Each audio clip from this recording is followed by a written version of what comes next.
आज का हमारा शब्द है तरल और द्रव में क्या अंतर है। क्या ये दोनों शब्द पर्यायवाची हैं? वैसे तो पानी, दूध, तेल आदि बहने योग्य पदार्थों को द्रव अथवा तरल कहा जाता है और इस प्रकार से हम देखें तो ये दोनों पर्यायवाची हैं, लेकिन प्रत्येक शब्द की अपनी विशिष्ट प्रकृति और अर्थ होता है। इसलिए इन दोनों का अपना अलग विशिष्ट अर्थ और प्रयोग भी देखा जाता है।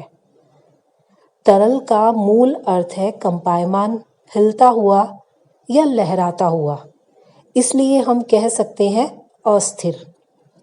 झिलमिल करते हुए हीरे के हार की आभा को तरल कांति कहा जाता है। अस्थिर राजनीतिक हालात को दर्शाने के लिए भी तरल विशेषण का प्रयोग किया जाता है।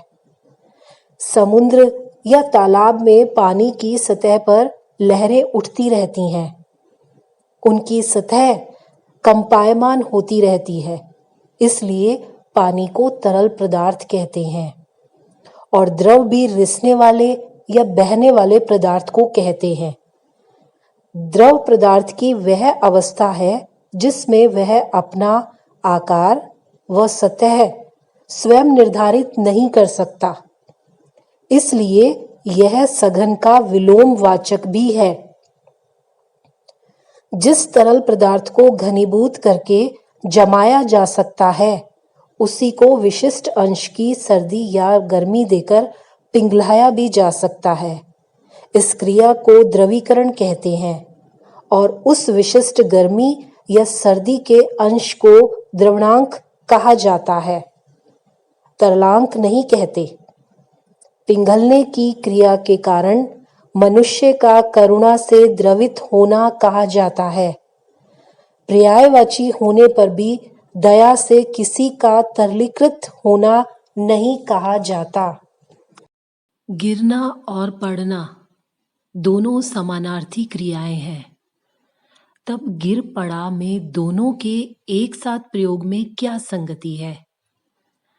यद्यपि गिरना और पड़ना दोनों समानार्थी प्रतीत होते हैं, लेकिन फिर भी जैसा मैंने कहा, प्रत्येक शब्द का अपना व्यक्तित्व होता है और उसमें कोई ना कोई गूढ़ अर्थ भी निहित होता है। गिरना में भी अवनति होने का विशिष्ट भाव ध्वनित होता है, जो पढ़ना से जाहिर नहीं होता। वह नजरों से गिर गया, इसमें पढ़ने का भाव नहीं है, बल्कि प्रतिष्ठा कम होने का भाव है। कई बार अपनी बात पर जोर देने के लिए एक ही शब्द का दो बार प्रयोग करने या समानार्थवाची शब्दों को युग्म के रूप में प्रयुक्त करने की प्रथा है।